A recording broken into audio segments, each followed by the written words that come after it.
the breaking news of this new footage we have of the stabbing murder of the 23-year-old Ukrainian refugee, Irina Zarutska, a young white lady who was stabbed to death by a black criminal, by a complete stranger on a train in Charlotte. Now, you might have not seen this footage yet. This is becoming national news, and the left is doing everything they possibly can not to talk about it. The media is very uncomfortable about this story. If you watch this video, this guy was sitting minding his own, she was minding her own business. He was minding her own business. She was also dressed in like baggy clothes, comes up, takes out a knife, stabs her to death. 14 times he was previously arrested. 4 times. 14 times he comes up and just stabs her to death.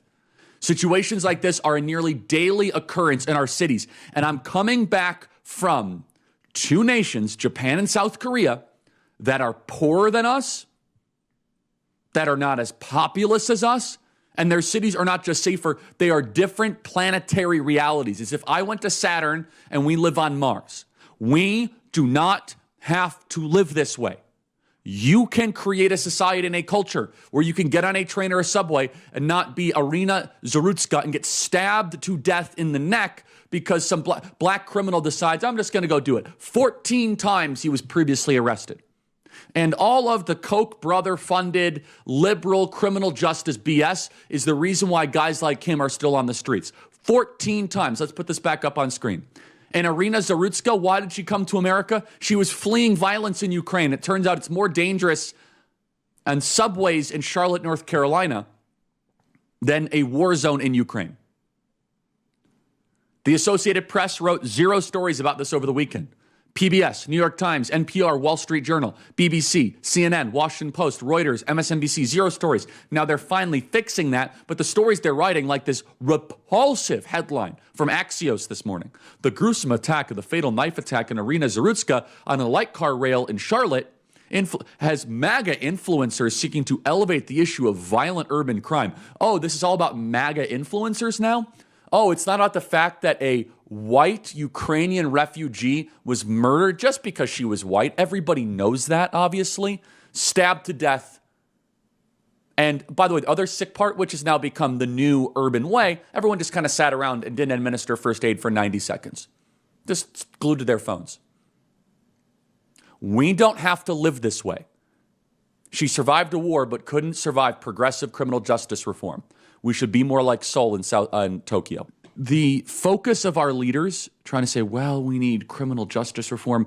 We need more people in jail. We do not have enough people in prison in America. We do not have enough people in jail. We don't have enough people that are arrested on the side of the streets. That is a constant theme of this program.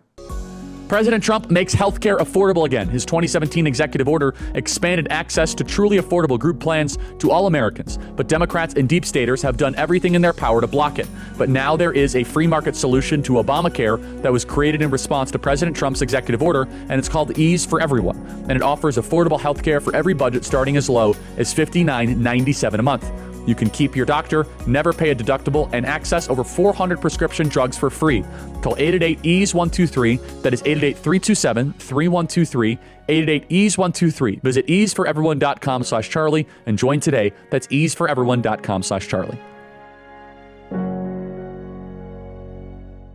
Joining us now is Megan Basham, author of Shepherds for Sale and Daily Wire culture reporter.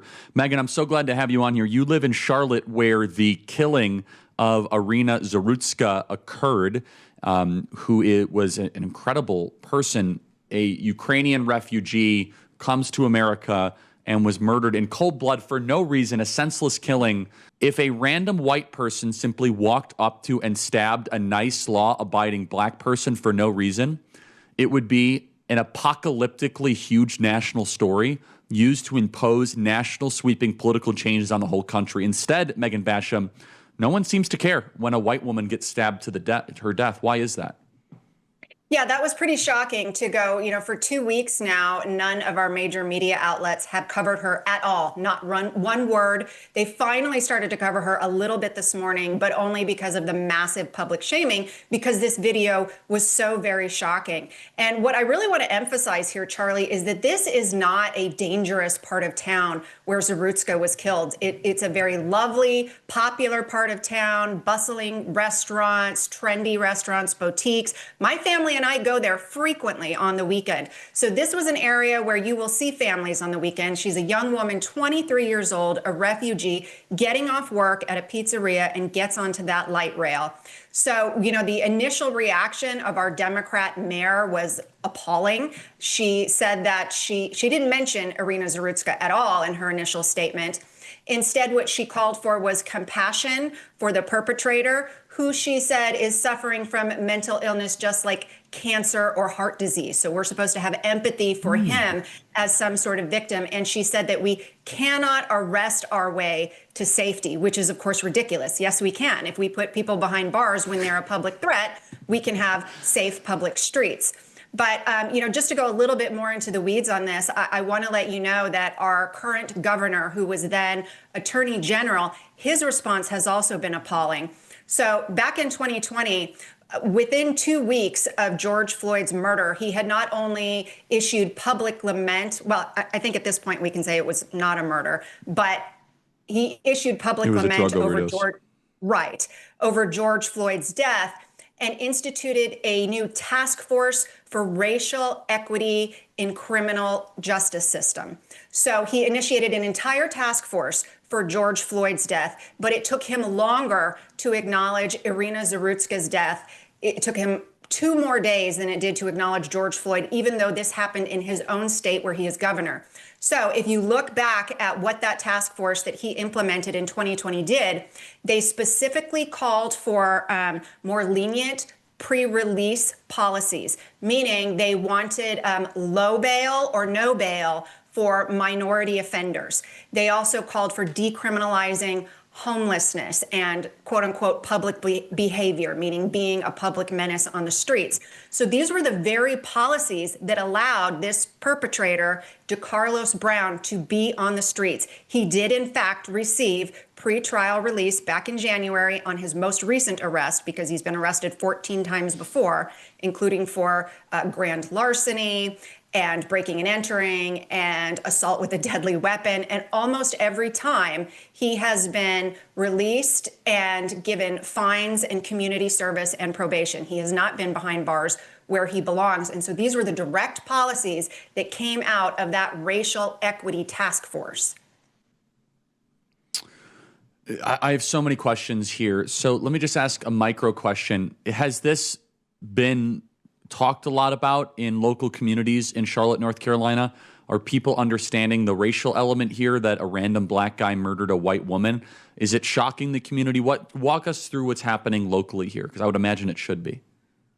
Yeah, I think it is. One of the things you're hearing is that this was a light rail that we all felt perfectly safe using just a few years ago, and we don't feel that way anymore. Because of these policies, you are suddenly seeing an increase in homelessness in the Charlotte area. We came here in 2016, and when we first got here, you really didn't see panhandlers, public disturbances on the street. You see that now when you go into our uptown metro areas. And so I think so many people are feeling that. And when you look at the increasing rates of crime in Charlotte, you can trace it back to 2020. So our last homicide high was in 2020, when the Black Lives Matter riots were occurring on our streets.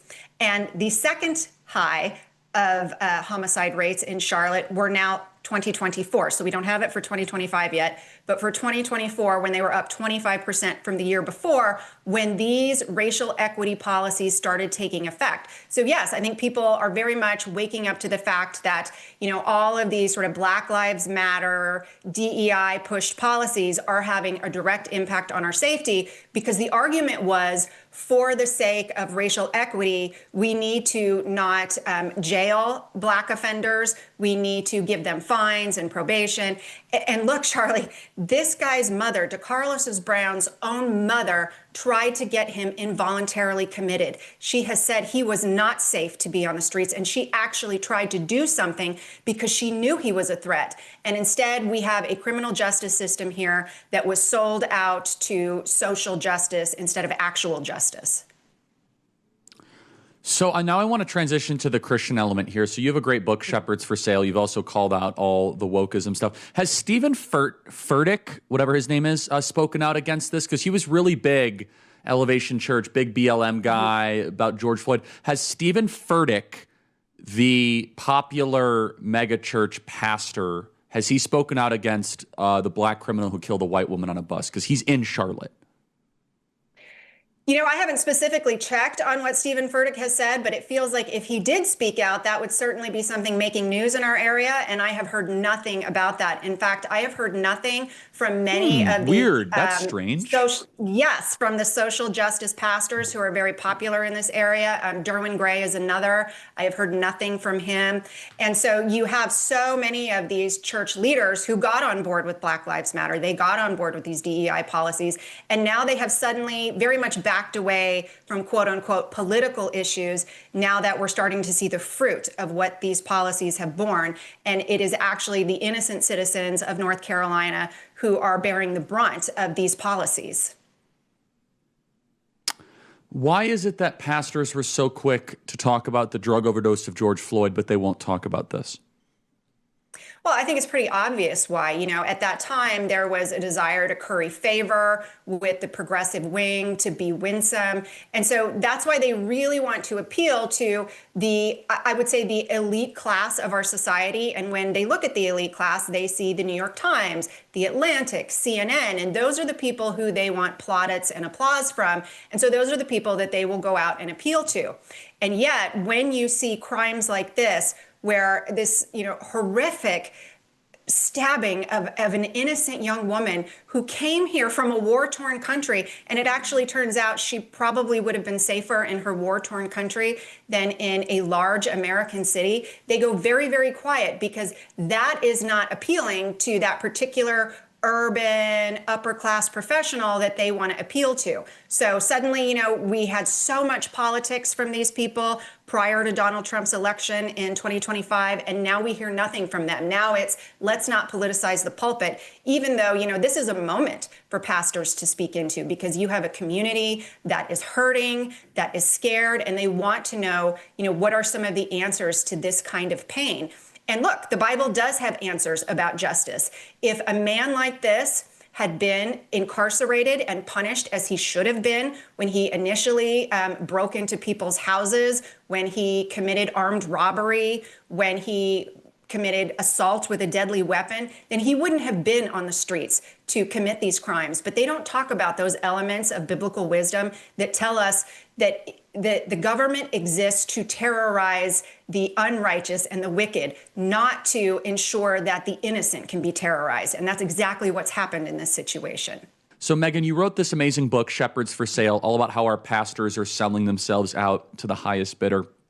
On this racial issue, though, I know you've mentioned it. It's so frustrating because, again, we have a catalog of the current kind of Christian ruling class of what they did.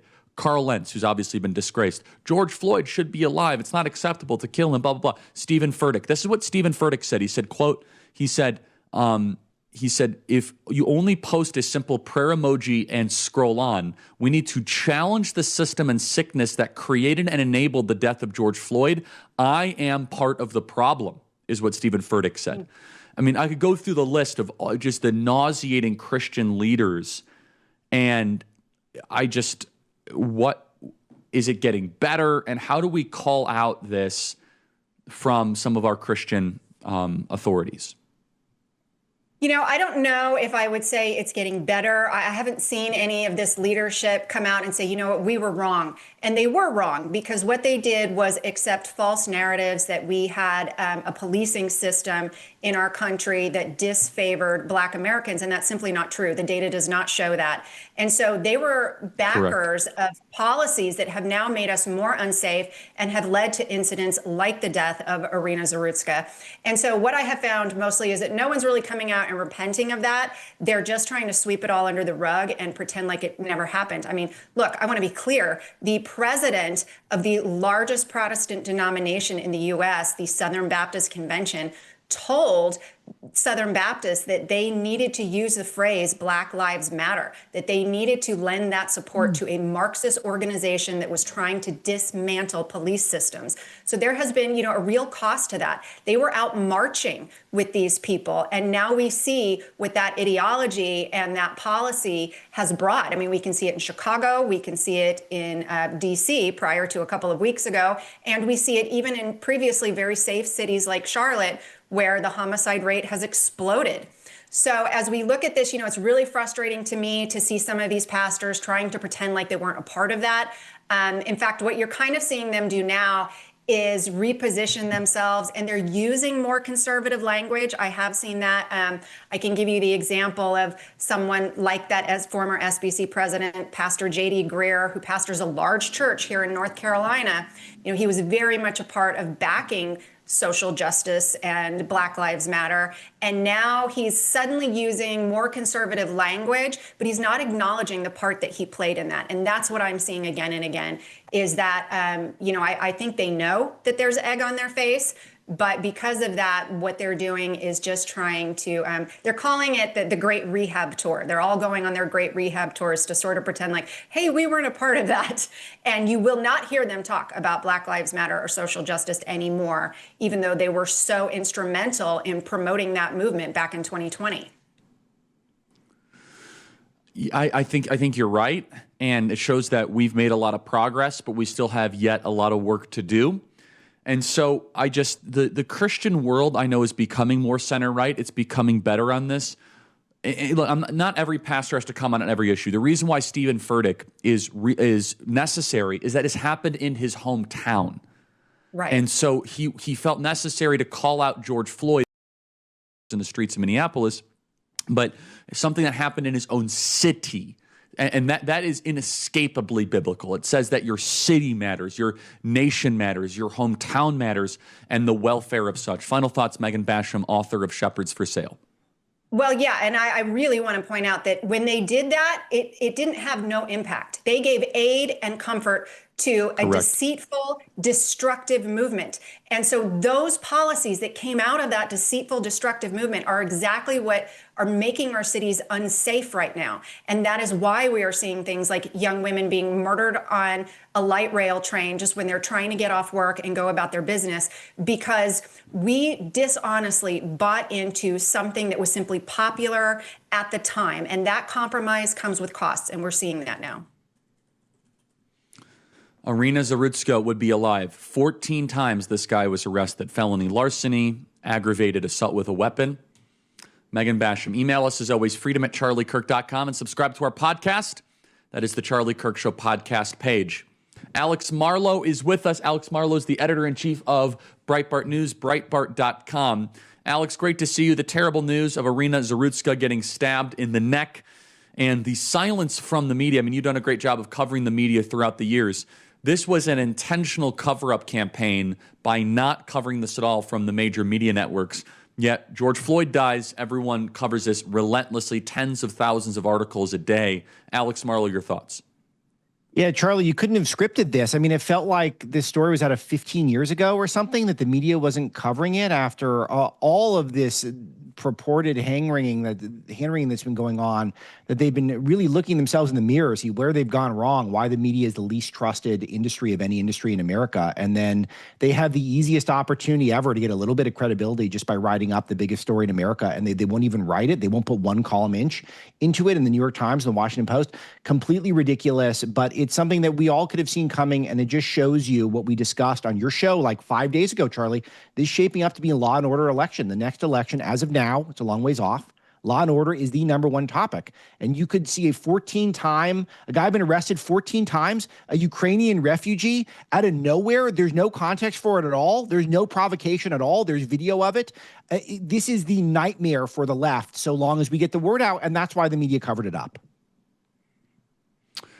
And yeah, talk more about this. So let's go a level deeper here, Alex, because how do these newsrooms operate? Because what we are articulating is a conspiracy. We are articulating a silence conspiracy of media networks that intentionally do not cover it. How does this work in practice? Is there a group chat where they say, no, we're not going to do it? Obviously, I think that's unlikely. But is it also that they just have a narrative that they're trying to accomplish and they all know the goal? Because when you have a dozen outlets, MSNBC, New York Times, BBC, Wall Street Journal, ABC, CBS, NBC, boom, boom, boom, boom, boom. And they all technically have different owners and different editors and different reporters, and not one covers this story. What's going on here? How do they harmonize with such incredible efficiency? Yeah, they're so coached up, and they've been coached up for decades on this. And you've been so kind to promote all my books lately. But my first book, Breaking the News, which I wrote about 4 years ago, I tracked this. It's all corporatism. It's all about that the corporate boardrooms of all these media companies are controlled by people who want Democrats elected. They see that they're the true oligarchs. You're Bernie Sanders talking about oligarchs. These are the real oligarchs. And the problem is you cover stories like this and it looks bad for the left because they want to talk about George Floyd where there's no element of racism that was involved at all. And they treat it like that was the biggest racial hate crime of all time, even though George Floyd was on drugs and was resisting arrest. So then you have an example like this where you see a black guy stabbing a white woman for no reason. How else could you view this other than as racism if we looked at the world through the lens of the establishment left? And so they know if they cover this clear example of racism, then that nullifies times 100 any of the George Floyd covers they've already done. So they can't cover it. They have to ignore it and hope it just goes away, because to cover it reveals that they've been lying to us the whole time, which they have been. And so the incentive structure of the media is so broken, and we've been waiting for their collapse, and they're not quite collapsed, but they're definitely in a situation of decay, you could say. The right-wing world online has been largely covering this and has been kind of keeping it alive. Why did this become a bigger story just because of the video? What about the video was so animating? Because it was very interesting. I was in Japan and South Korea, and someone in Japan mentioned, hey, Charlie, you hear what happened to the Ukrainian girl in America? I said, yeah, didn't that happen 2 weeks ago? Because I actually saw the story when it originally happened. I said, a Ukrainian refugee. They said, no, it just happened. And actually it didn't just happen. It happened 2 weeks ago. Just the video was just out there. Can we get the still image of this, though, just on screen? Alex Marlowe. Yeah, so first of all, to your first point, I think it's really important to note that the incentive structure, you use the word incentive structure, these media companies all lose money. They all lose money. And that's why they stay in business, because they protect the corporate status quo. You take a company like ABC, which is part of ABC Disney. So the ABC News can lose money because they're protecting brands like the Disney brand, which can make a lot of money through theme parks and through movies and through streaming and stuff like that. So ABC exists to cover for the Disney brand. NBC, Comcast, Universal. NBC News loses money. NBC News is designed to keep the NBC, Comcast, Universal, that entire structure afloat. And if you look at their board, it's all top Democrat donors and people who are fat and happy living off of America's largesse. And those are the type of people who are being protected by these newsrooms. That's why they don't do stuff like report on China accurately, because there's no incentive to, because their corporations all make money off of China. You look at New York Times' boardroom, it's all people who are AIG and Facebook and all these executives from all these other major corporations.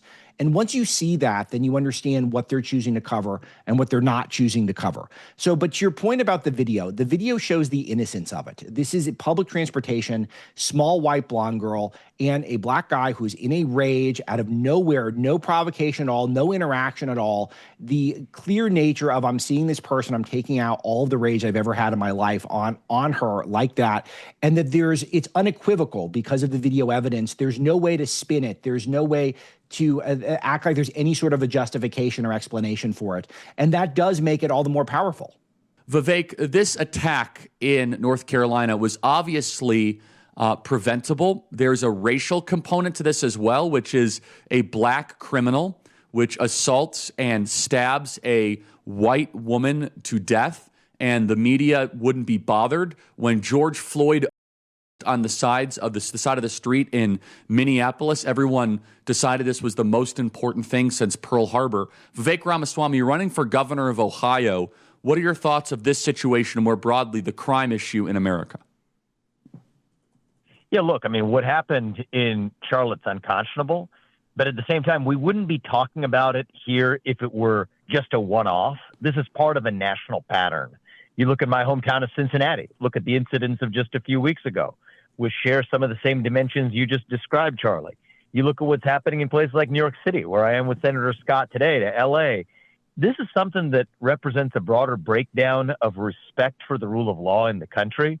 And, in this broader conversation about who are we as Americans, that's a core part of who we are as Americans, is we believe in the rule of law. That's part of what founded this country. And the degradation of the respect for the rule of law, I think, is almost even more frightening than any one individual incident. And that's what we're going to have to turn around. Frankly, Ohio, where I'm looking to govern, we're a state of cities. You got Cincinnati, Cleveland, Columbus, Toledo, Akron, Youngstown. It's sad to watch the cities in the heartland of the country to our coasts go down the tubes. But the good news is we know how to solve the problem. You were talking about some of it. Bring back actually sentencing standards that reflect the standards of the crimes. Bail should not be granted to somebody who is a repeat offender with ease and with, smooth as water now for many of these people to get back out. Juvenile crime is a major issue after the COVID school closures. Deal with the juvenile courts, even for people who are older juveniles, in ways that actually recognize violent offenders and even would-be criminals for what they are. Common sense, but what we're missing is leaders with the spine to see it through. That's a big part of why I'm running in Ohio. We're going to get it done in Ohio. And frankly, if places like New York or otherwise fail, we need bastions like Ohio, like Florida, like it's been in the past, for people to actually pack their bags and move. And that's what we're creating. Senator Rick Scott from Florida is with us. Senator Scott, what is your take on this situation? And I do want to talk about New York here, but what can the U.S. acting as if the U.S. Senate's going to do anything, unfortunately, is laughable because, not you, but your colleagues are quite lazy. But theoretically, what could the U.S. Senate do to prevent repeat offenders like this from prowling our streets? Well, first off, your heart goes out to this lady's family. You just imagine sitting on a train, all right, and then all of a sudden some guy starts stabbing you and killing you. If you think, Charlie, this bothers me so much. The biggest thing you can do, and I have 2 daughters, I have 7 grandkids, is you can't imagine anybody in your family in that situation.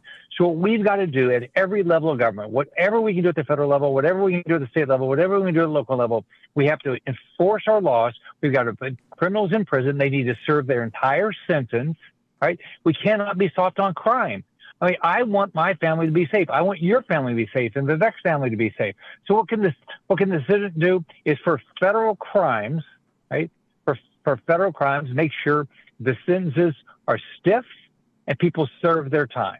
On top of that, we need to help our local law enforcement every way we can. I'm very appreciative of what the president has done in D.C. What this guy's done, D.C. is a place where I didn't want to walk around. Nobody wanted to walk around in D.C. It's not safe to walk around in D.C. What he's done in D.C. is he's made it a place that you can walk around now. There's way more people outside now walk around in D.C. than there was before the president brought in the National Guard. But every mayor, every governor, and we've got to all say, this is the most important thing we ought to be doing right now. Keep people alive, keep people safe.